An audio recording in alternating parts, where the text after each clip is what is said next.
Mister star Vishal Singh जय Shri Ram channel पर आपका स्वागत है। आइए आज एमसीक्यू को सॉल्व करते हैं, जिसमें से हमारा पहला एमसीक्यू है, किसी राज्य का विधान परिषद किसके द्वारा बनाई या समाप्त की जा सकती है। तो किसके द्वारा बनाई या समाप्त की जा सकती है? उस राज्य से संबंधित विधानसभा की सिफारिश पर संसद द्वारा। दूसरा क्वेश्चन, प्रधानमंत्री एवं उप प्रधानमंत्री सहित कुल मंत्रियों की संख्या अधिक नहीं होगी, तो कितने से अधिक नहीं होगी? लोकसभा के 15% सदस्यों से। अगला क्वेश्चन है, भारत के संविधान में फेडरल शब्द वर्णित है, तो किसमें वर्णित है? प्रस्तावना में या भाग 3 में या आर्टिकल 368 में या कहीं भी वर्णित नहीं है। तो इसका सही ऑप्शन होगा ऑप्शन नंबर सी, कहीं भी वर्णित नहीं है। अगला है, संसद के 2 सत्रों के मध्य अधिकतम अंतराल नहीं होना चाहिए, तो इसका ऑप्शन नंबर होगा 6 माह से अधिक, ऑप्शन नंबर सी। अगला प्रश्न है हमारा, संविधान की मूल संरचना की अवधारणा किस वाद में प्रतिपादित की गई थी? तो किस वाद में प्रतिपादित की गई थी? केशवानंद भारती बनाम केरल राज्य 1973। किसमें? केशवानंद भारती बनाम केरल राज्य 1973। अगला क्वेश्चन है हमारा, भारत के संविधान की प्रस्तावना में समाजवादी और पंथ निरपेक्ष शब्दों का समावेश किस वर्ष में किया गया था? तो किस वर्ष में किया गया था? 42वां संविधान संशोधन 1976। किसमें? 42वां संविधान संशोधन 1976 में। अगला क्वेश्चन है, जब भारतीय संविधान तैयार किया गया तब संविधान की प्रस्तावना में भारत को क्या कहा गया? जब भारतीय संविधान तैयार किया गया तब संविधान की प्रस्तावना में भारत को संप्रभु लोकतांत्रिक गणराज्य कहा गया। संप्रभु लोकतांत्रिक गणराज्य। अगला क्वेश्चन है, भारत के किस राज्य में स्थानीय शासन के लिए ओम्बुड्समैन है? तो किसमें है? इसका सही ऑप्शन होगा बी। कौन सा? बी, केरल। अगला क्वेश्चन है, कांग्रेस पूर्ण स्वराज की घोषणा 1929 के अपने अधिवेशन में किस स्थान पर की थी? तो किस स्थान पर की थी? लाहौर। कहाँ? लाहौर। अगला क्वेश्चन है, निम्नलिखित में से किसे आधुनिक मनु कहा जाता है? तो किसे आधुनिक मनु कहा जाता है? किसे आधुनिक मनु कहा जाता है? बी आर अम्बेडकर को। अगला क्वेश्चन है, तिलक को भारतीय अशांति का जनक की संज्ञा किसने दी है? तिलक को भारतीय अशांति का जनक की संज्ञा किसने दी है? इसका ऑप्शन सही ऑप्शन होगा वैलेंटाइन चिरोल। कौन? Valentine Chirol. अगला क्वेश्चन है, निम्नलिखित में से भारतीय राष्ट्रीय संघर्ष में उदारवादी कौन थे? तो कौन उदारवादी थे? इसका सही ऑप्शन है दादा भाई नौरोजी। अगला ऑप्शन है, एक बार संसद द्वारा वित्तीय आपात की स्वीकृति मिलने के बाद इसकी उद्घोषणा कितने समय तक जारी रह सकती है? तो कितने समय तक जारी रह सकती है? अनिश्चित काल तक। कितने समय तक? अनिश्चित काल तक। अगला क्वेश्चन है हमारा, लाल बाल पाल कहलाने वाली स्वतंत्रता सेनानियों की तिकड़ी किनके बारे में बतलाती है? तो इसका सही ऑप्शन होगा option number A, Lala Lajpat Rai, बाल गंगाधर तिलक और बिपिन चंद्र पाल। अगला प्रश्न है, वैज्ञानिक मानववाद की अवधारणा का संबंध है?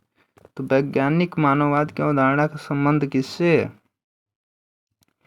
एम एन राव से। किससे? एम एन राव से। अगला क्वेश्चन है, अर्थशास्त्र में सरकार के कितने विभागों का उल्लेख किया गया है? तो कितने विभागों का उल्लेख किया गया है? 34। अगला क्वेश्चन है, कौटिल्य की सद्गुण नीति में निम्न में से क्या सम्मिलित नहीं है? तो क्या सम्मिलित नहीं है? मैत्रेय। अगला क्वेश्चन है कौटिल्य की प्रसिद्ध कृति कौन सी है? तो कौटिल्य की प्रसिद्ध कृति कौन सी है? अर्थशास्त्र, इकोनॉमिक्स। अगला प्रश्न है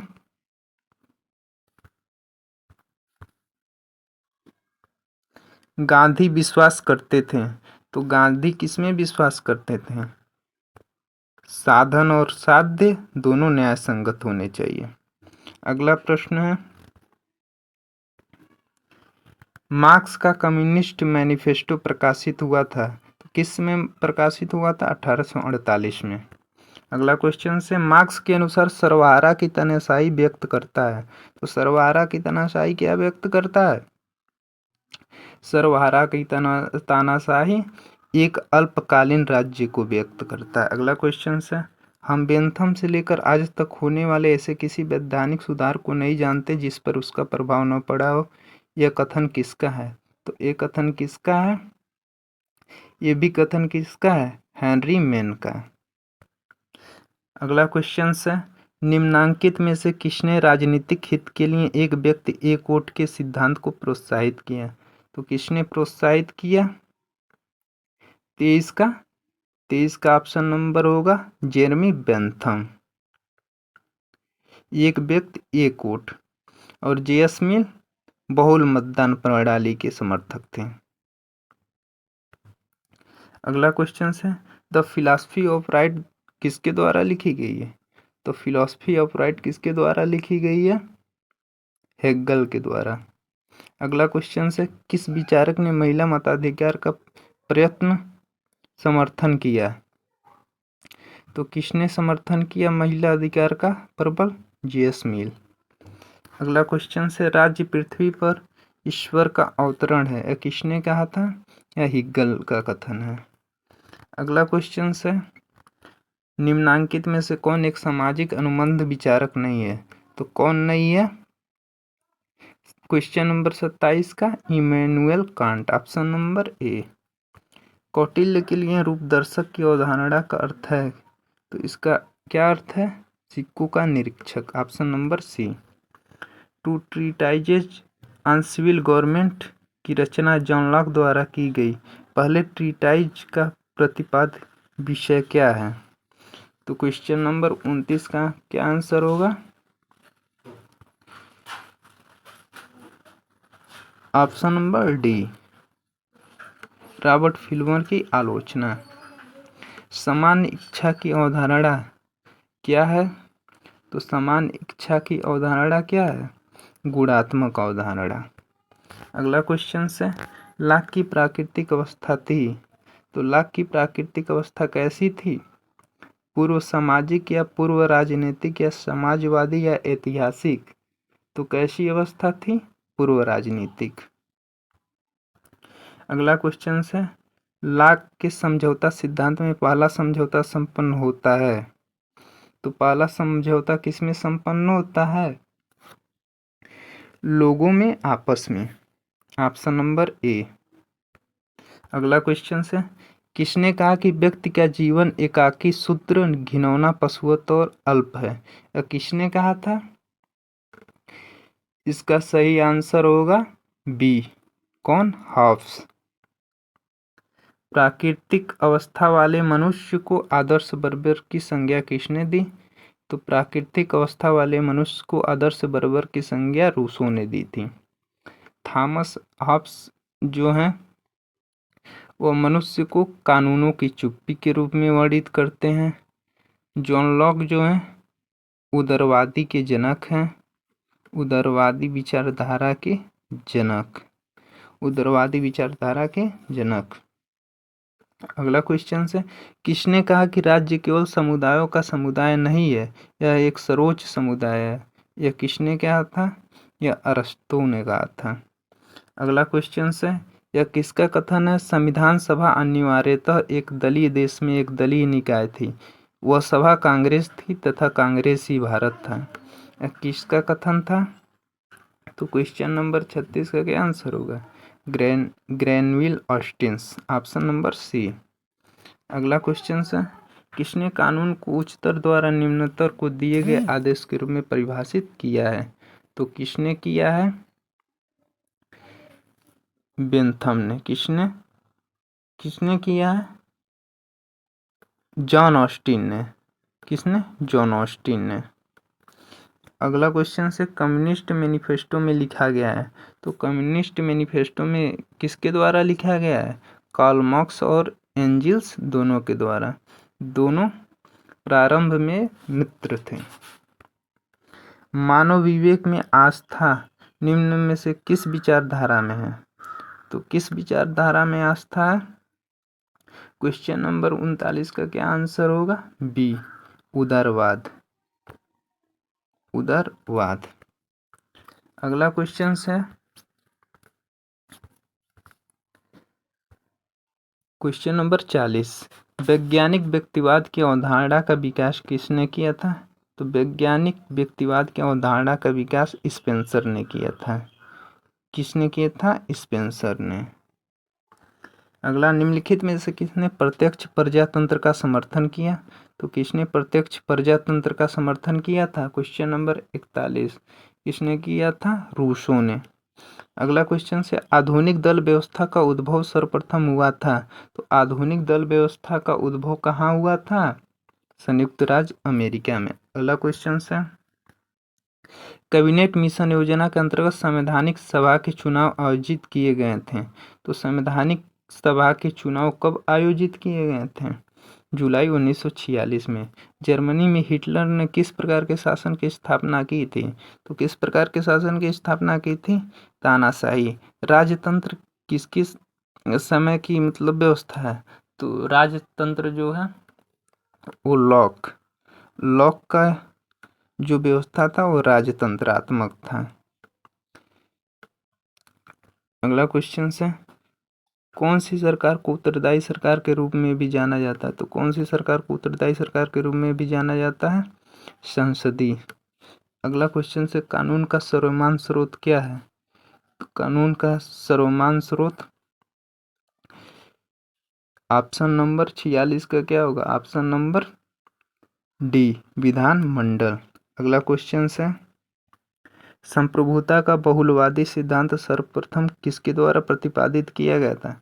तो संप्रभुता का बहुलवादी सिद्धांत सर्वप्रथम किसके द्वारा प्रतिपादित किया गया था? वान गियर्क एवं मैटलैंड।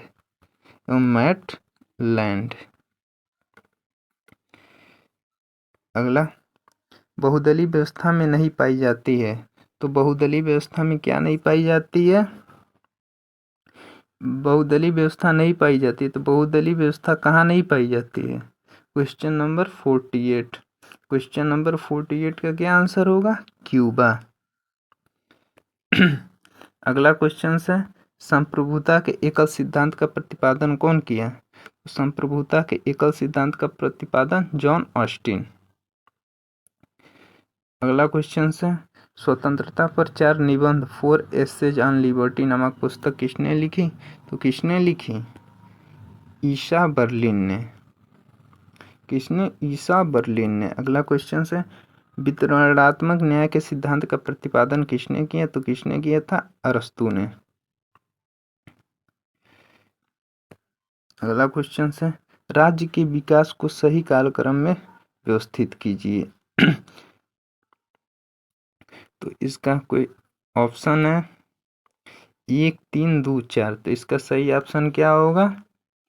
ए, 1 3 2 4। 1 3 2 4। अगला क्वेश्चन से प्रत्येक राज्य को उसके द्वारा प्रदत्त अधिकारों से जाना जाता है। ये किसका कोटेशन है? क्वेश्चन नंबर 53 ये किसका कोटेशन है? लॉस्की का। सामान्यतः नगर राज्य की अवधारणा किससे संबंधित है?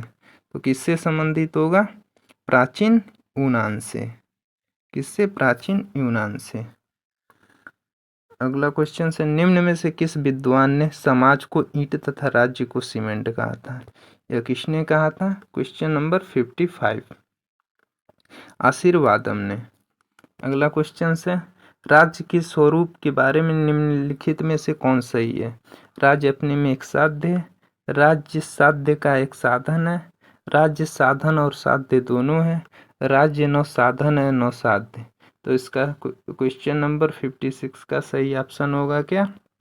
सी, राज्य साधन और साध्य दोनों है। कौन सा तत्व राज्य की सर्वोच्च शक्ति के रूप में जाना जाता है? तो कौन सा तत्व राज्य की सर्वोच्च शक्ति के रूप में जाना जाता है? संप्रभुता।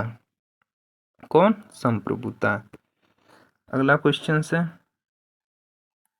यह किसने कहा कि कौन क्या कब तथा कैसे प्राप्त करता है? यह राजनीति का विषय है। यह किसने कहा था? क्वेश्चन नंबर 58, यह लाशवेल ने कहा था। अगला क्वेश्चन से, बियॉन्ड द वेलफेयर स्टेट के लेखक कौन है? तो इसके लेखक कौन है? गुनार म्यूडल। अगला क्वेश्चन से, यूनेस्को ने राजनीतिक विज्ञान का क्षेत्र कब निर्धारित किया? तो कब निर्धारित किया?